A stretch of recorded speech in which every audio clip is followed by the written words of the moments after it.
it's the first days of the new year. I have to vote on the SAG Awards come January 17th, and so we are furiously watching tons of movies. So we're going to comment on the ones that we have seen and some of our favorites over the years that weren't nominated.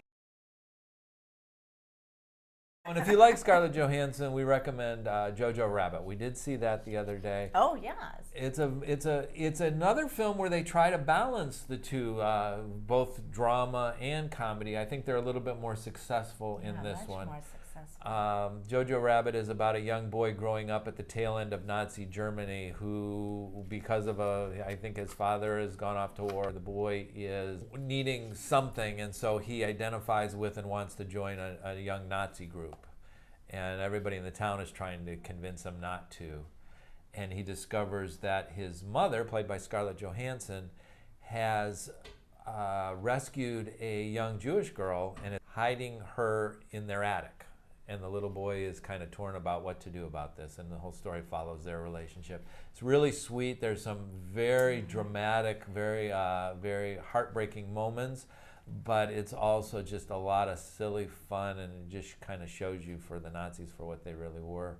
Yeah, that one was really terrific. The young man is named Roman Griffith Davis, just a really wonderful actor, and also the young woman, Thomasin McKenzie, who has quite a part in it as well. I hate to tell you about this one because if you haven't seen it, there's many surprises in it.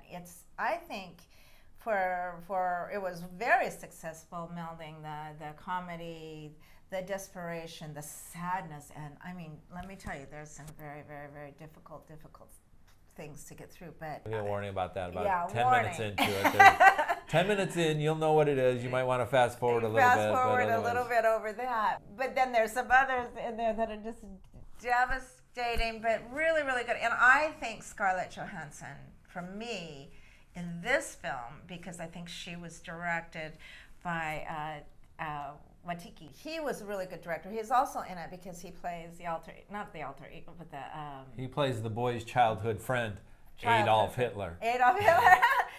He's wonderful in it, but his direction, I think, really, really helps her. I feel like some of her best work is in this film. People just love her. There's a lot of other terrific actors in it. Sam Rockwell's in it. Stephen Merchant's in it. Rebel Wilson has kind of a hoot.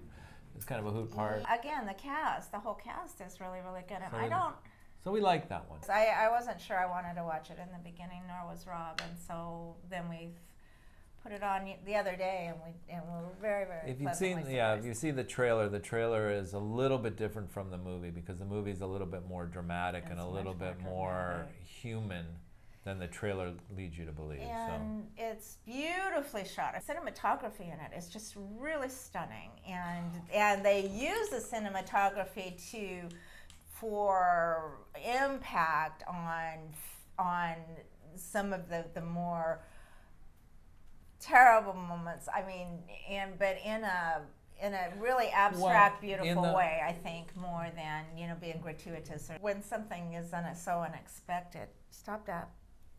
Right. Not idiosyncrasies. What am I trying to say? A lot of surprises, but human. Say very human. And the director, we heard an interview with him and talking about how it's really good to use comedy to show something that's really, really tragic and horrific sometimes, because it just works as well to learn about something tragic. I guess it was an interesting interview. I thought very, very interesting. He's quite something. He's Maori. He and is Jewish. He is. And so we like that one, and that runs right kind of counterintuitive to another one that we saw, which didn't quite get the same feeling from. Well, we saw Bombshell.